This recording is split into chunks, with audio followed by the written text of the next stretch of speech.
Hello, everyone. This is Renee Rentmeester. I'm creator and executive producer of the Cooking Without Looking TV show and podcast. And we have someone very special today on the show talking about some things that we don't always talk about.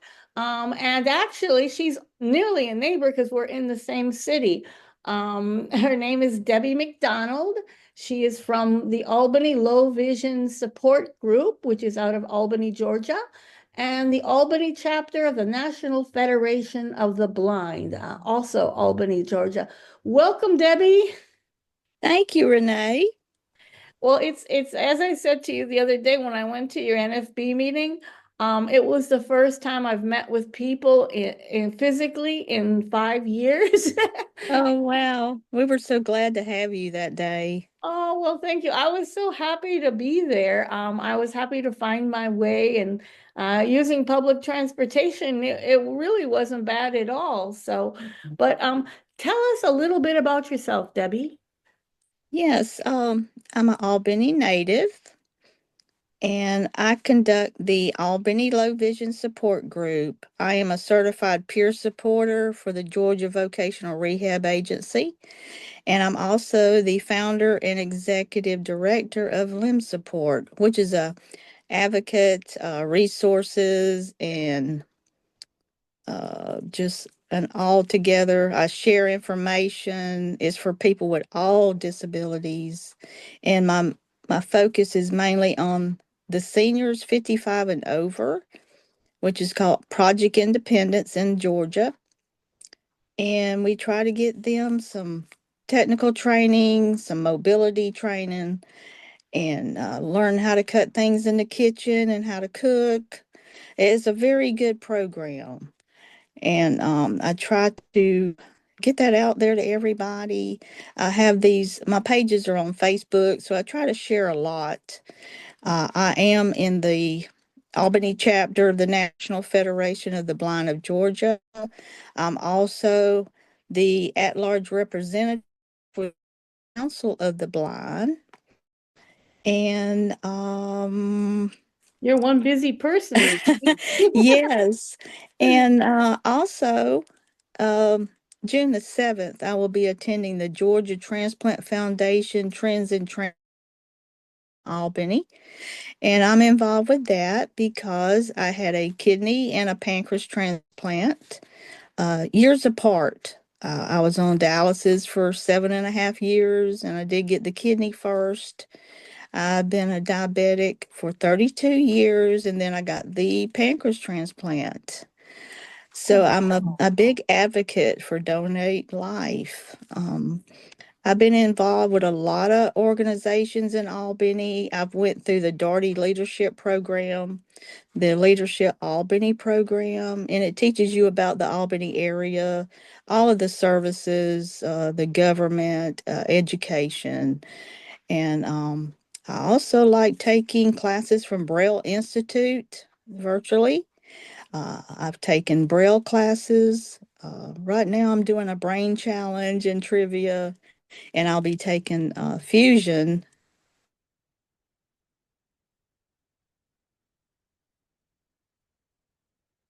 Zoom text, and JAWS. I Um, also take a lot of Hadley classes. They are very good. They have discussions. You can go to hadleyhelps.org, find out that information. The other, BrailleInstitute.org.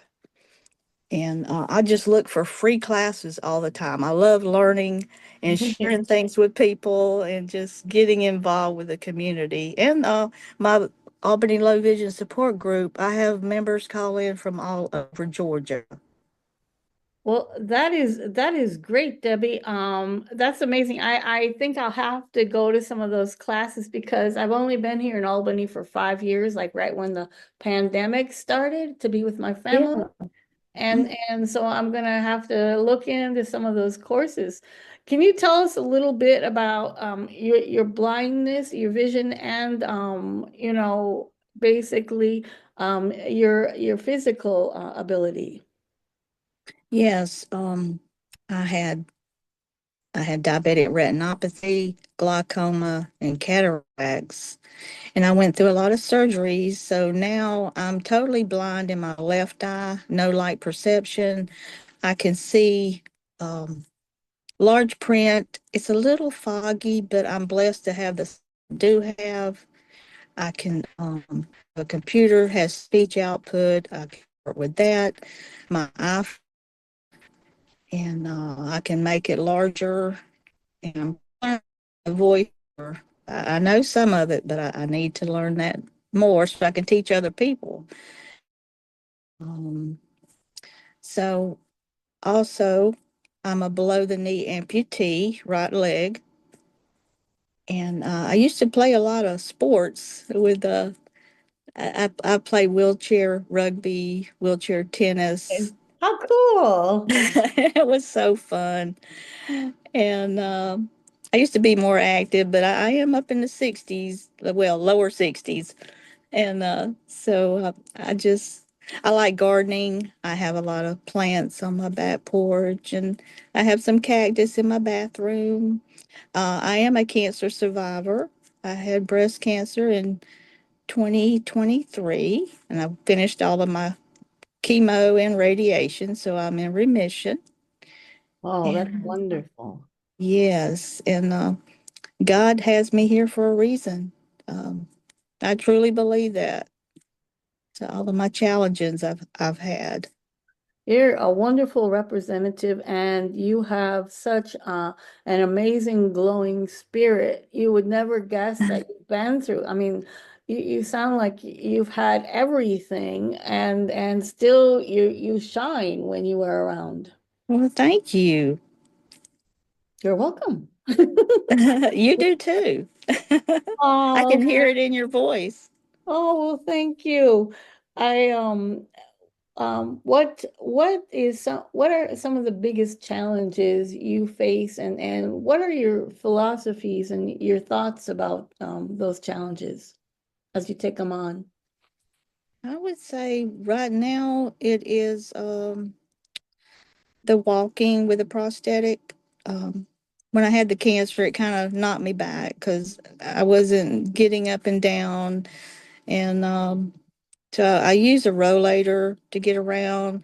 A lot of times I just don't put the leg on and I just stay in my wheelchair. And I'm pretty good about rolling around the house with one foot, going out and checking the mail. And I use the Seeing AI to read my mail. And I just Tell think us a little bit about that. that's a free app you can download it on your phone. And you can just, when you activate it, hold it over your mail, any kind of document, and it will read it to you. um, I also have the iNote, which will tell you the denomination of the money. I also have the iBill, where you can put the bill into the little device and just push a button. It will tell you the money. And you can get those free. Just contact the library in Atlanta. Um, You could can get one of those. could you repeat the names of those again? There was a little bit of cutting out. If you just mentioned the names of each one. Okay, that Seeing AI, the I Note, that's EYENOTE, and the I Bill is a physical device you would hold in your hand. And you can get those free from the library for the blind and print disabled in Atlanta. Just contact the library and they will get it to you. Well, that's great. How do you keep how do you keep so positive with so many things that have happened to you? Uh, I just I just feel that push. God gives me a push that I just feel like I'm here to help people, and I don't focus on myself. I focus on other people and how I can help them. Um, Oh, that's really great. That's wonderful. I think a lot of people have forgotten about that. You know, they think so much of about what's going on in their own lives, and really it takes a lot of pressure off of our shoulders when we think about helping others. Yes, I would say put down the mirror and look ahead, look around you and see what people are going through. And you can always help somebody. There's always somebody worse off than you. Um, It really is. Most of my friends are all, they have some sort of blindness or whatever. And then when I'm with the sighted people, I see them complain about the smallest of things. yes, And that's I think, true. wow, the people who I know who don't have sight have often have like a much more positive attitude and they're not able to see, and you have, the double, um, basically the double disabilities here, and you're just as happy as can be. Yes, I feel so blessed that God has helped me through this, all of the challenges I've had. I was diagnosed with diabetes type 1 when I was age 10. So that's where it's actually started. And it was just one thing after the other. And I just asked God to help me through it and keep me strong. Now, how do you keep your diabetes in check? There's a lot of discussion about that now, especially with the Ozempic drugs and everything. How do you keep it under control for yourself? Well, I had the pancreas transplant in 2005. So I no longer have diabetes. So Oh, I had that transplant at Piedmont in Atlanta.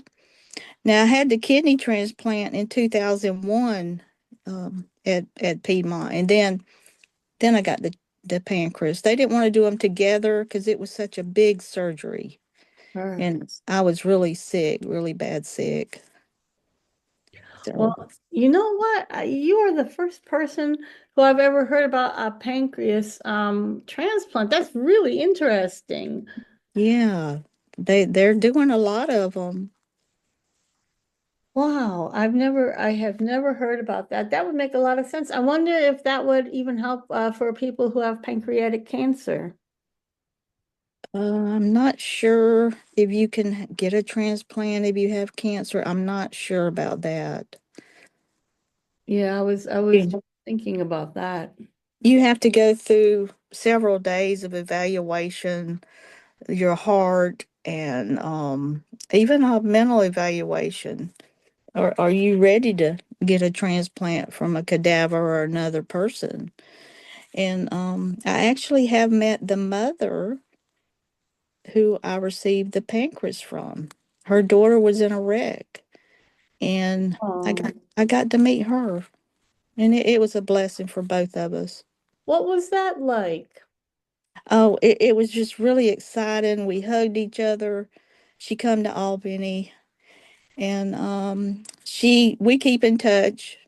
We text each other on our birthdays to each other and Merry Oh, Christmas and all kind of things. And I feel like we do have a bond. that's wonderful. It's a way of keeping her daughter alive as well. Yes, yes, and I want to help her. I want to help her do that. That's wonderful. That's beautiful. Tell us about your cooking journey.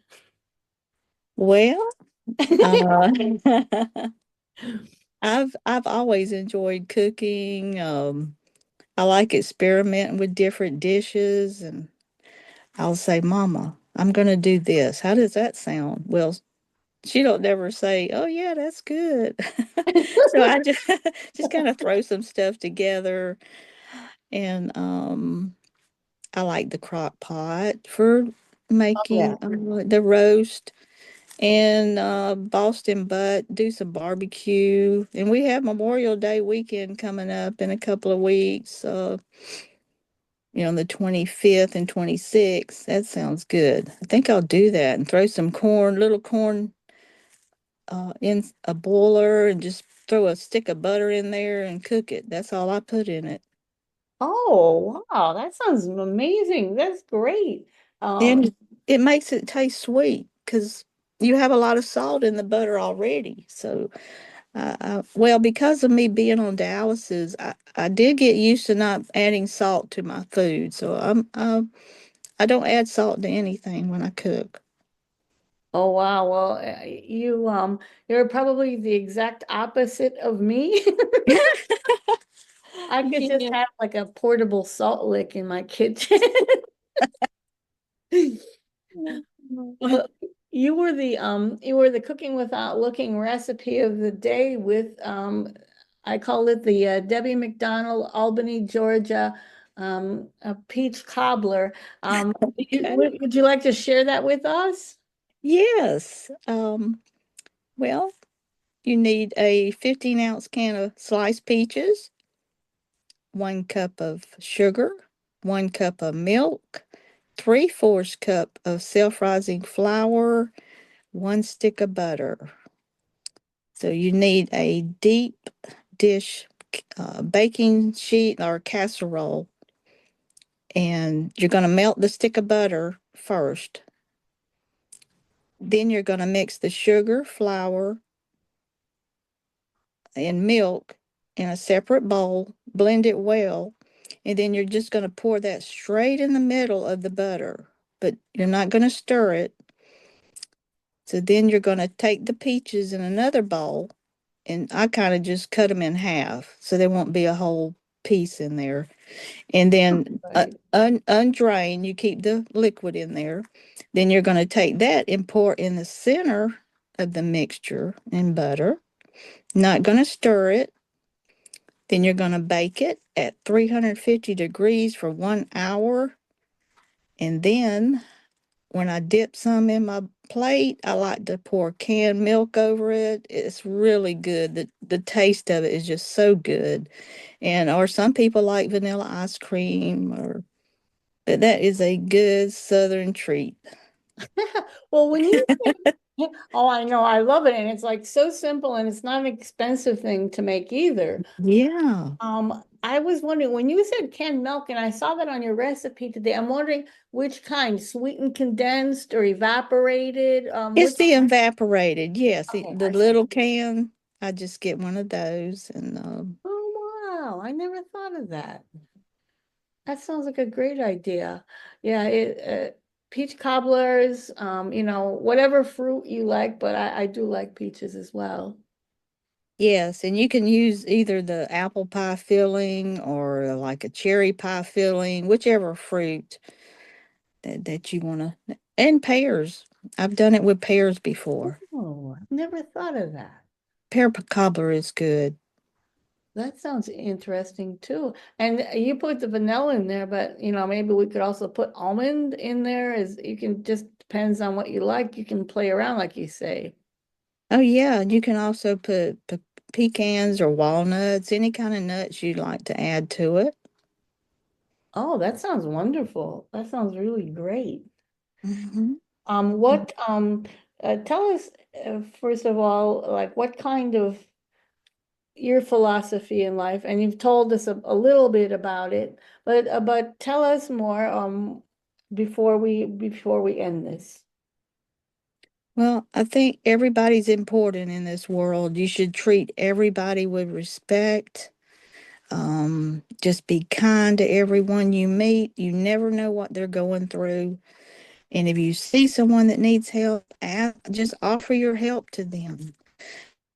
If they want to talk, get something off their chest, if they need some food, just to get to the next month, the next payday, just offer them something, some type of help, and you will be blessed.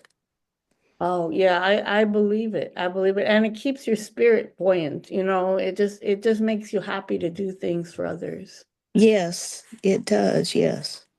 Well, tell us how people can reach you, Debbie. They can reach out to me. My phone number is 229-894-5712. My email is Deborah, DEBORAH, just the letter K, 63 at AOL.com. I do have my meetings on the NFB Newsline channel. If you go to support group, you can go there and you can listen to the dates and the topics, the phone number to get into the meeting, and also a little article about Project Independence. Oh, that's great. That's great. Well, thank you so much. It's funny, we're having a little bit of a hassle with the signal, which is really ironic since you are the closest person I've ever interviewed. She's like, oh, okay, I talk to people in England without a problem. That is funny. So again, thank you so much. Debbie McDonald, you'll see me at the meeting next Saturday. Oh, great. That's great. And you are so welcome. And thank you for asking me. Oh, of course, of course. I thought it'd be wonderful. And if any of you would like to check out Debbie's peach cobbler recipe, you can go to our website at www.cookingwithoutlookingtv.wordpress.com, or you can also go to our YouTube channel, the Cooking Without Looking YouTube channel. Thank you so much, Debbie. You're welcome. And thank you. Okay, take care. Thank you. You too. See you soon. All righty. All Bye-bye. right. Bye bye.